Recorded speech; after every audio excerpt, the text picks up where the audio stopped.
Sound రాకెట్లు ఎడ్ల బండ్లపై శాటిలైట్లను మోసుకెళ్లిన ఆ రోజులు ఒక చరిత్ర.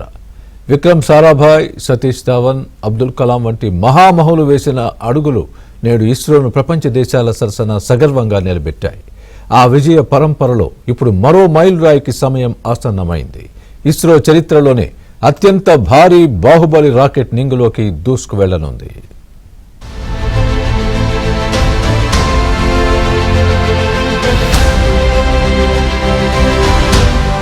శ్రీహరికోట ఇస్రో అదృష్ట రేఖ. నెల్లూరు జిల్లాలో పులిక్కడ్ సరస్సు తీరాన 1000 చదరపు కిలోమీటర్ల మేర విస్తరించిన ఈ ప్రయోగ కేంద్రం ఇస్రోకే ఒక పెద్ద అసెట్. భూమధ్య రేఖకు అత్యంత సమీపంలో ఉండటం వల్ల ఇక్కడ చేపట్టే ప్రయోగాలు అత్యంత విజయవంతమవుతాయని శాస్త్రవేత్తల నమ్మకం. ఇప్పటి వరకు ఇక్కడ 103 ప్రయోగాలు పూర్తి కాగా ఇప్పుడు 104వ ప్రయోగానికి సర్వం సిద్ధమైంది. ఇప్పటికే ఉన్న 2 లాంచ్ ప్యాడ్లకు తోడు భవిష్యత్తు అవసరాల కోసం 3వ లాంచ్ ప్యాడ్ను కూడా ఇస్రో సిద్ధం చేసుకుంటోంది.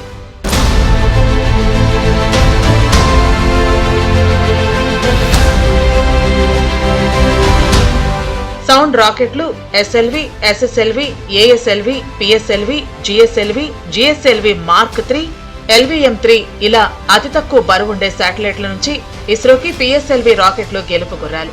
63 పిఎస్ఎల్వి రాకెట్ ప్రయోగాలు చేపట్టగా 61 ప్రయోగాలు విజయవంతమయ్యాయి. పిఎస్ఎల్వి ద్వారా చంద్రయాన్తో పాటు పలు ప్రతిష్టాత్మక ప్రయోగాలు చేపట్టింది. పిఎస్ఎల్వి వాణిజ్య ప్రయోగాల్లో కీలకంగా ఉంది. అమెరికాతో పాటు ఎన్నెన్నో దేశాలకు చెందిన శాటిలైట్లని పిఎస్ఎల్వి రాకెట్లు నింగికి చేర్చాయి. అయితే 3000 కిలోల లోపు బరువుండే శాటిలైట్లకే పిఎస్ఎల్వి పరిమితం. ఒకప్పుడు కేవలం పిఎస్ఎల్వి రాకెట్లనే గెలుపు గుర్రాలుగా నమ్ముకున్న ఇస్రో ఇప్పుడు LVM-3తో గ్లోబల్ మార్కెట్లో సత్తా చాటుతోంది.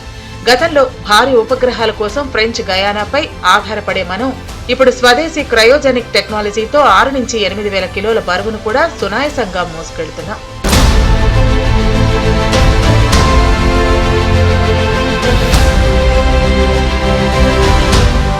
మంగళవారం ఉదయం 8:54 కౌంట్ డౌన్ ప్రారంభమై 24 గంటల పాటు కొనసాగనుంది.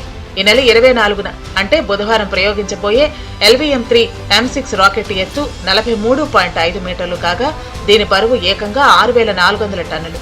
కేవలం 15 నిమిషాల 7 సెకన్ల పాటు నింగిలో ప్రయాణించి నిర్దేశించిన కక్షలోకి శాటిలైట్ ను ప్రవేశపెట్టనుంది. అమెరికాకు చెందిన బ్లూబర్డ్ బ్లాక్ 2 శాటిలైట్ ని బాహుబలి రాకెట్ ద్వారా నింగిలోకి పంపనున్నారు. ఈ శాటిలైట్ ను అమెరికాకు చెందిన AST స్పేస్ మొబైల్ సంస్థ రూపొందించింది. 6100 కిలోల బరువున్న ఈ శాటిలైట్ బ్రాడ్ బ్యాండ్ సేవల రంగంలో సంచలనం సృష్టించనుంది. నిన్న మొన్నటి వరకు భారీ శాటిలైట్లని ఇస్రో ఫ్రెంచ్ గయానా నుంచి ప్రయోగించేది. ఇప్పుడు ఇస్రో ఏకంగా 6100 కిలోల బరువుండే అతి భారీ అగ్రరాజ్య శాటిలైట్ ని నింగిలోకి పంపనుంది.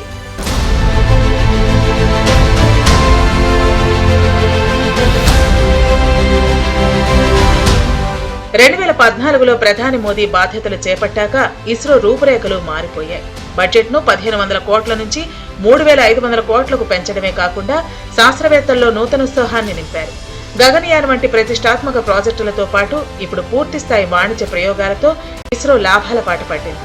విదేశీ ఉపగ్రహాలను ప్రయోగించడం ద్వారా భారీగా విదేశీ మారకద్రవ్యాన్ని ఆర్జిస్తోంది. త్వరలోనే దేశానికి తిరిగి ఆదాయం ఇచ్చే పరిస్థితులు మరింత దూరంలో లేవని ఇస్రో వర్గాలు ధీమా వ్యక్తం చేస్తున్నాయి. We are fully confident and 100% confident this mission will be a very perfect mission. You all know in the year 1963, November 21st, we had a tiny rocket launch from Indian soil, marking the first milestone of Indian space program. That tiny rocket was given by the USA, and for that the payload came from the France, and with that humble beginning we have come. But today we have reached a stature. The Indian space program, under the able guidance and visionary leadership of our Honorable Prime Minister Narendra Modi ji, has reached a stature in which we are going to lift off the heaviest satellite of US, heaviest satellite from Indian soil, built by USA, to be launched by our launcher. That is the stature what we have reached. America శాస్త్రవేత్తలు సైతం ఈ ప్రయోగం కోసం షార్లో వేచి చూస్తున్నారు. ప్రస్తుతం అంతరిక్ష ప్రయోగాల్లో అమెరికా, రష్యా, చైనా సరసన మన దేశం ఉంది. ఈ బాహుబలి సక్సెస్ అయితే గ్లోబల్ స్పేస్ మార్కెట్లో ఇస్రో తిరుగులేని శక్తిగా అవతరిస్తుంది.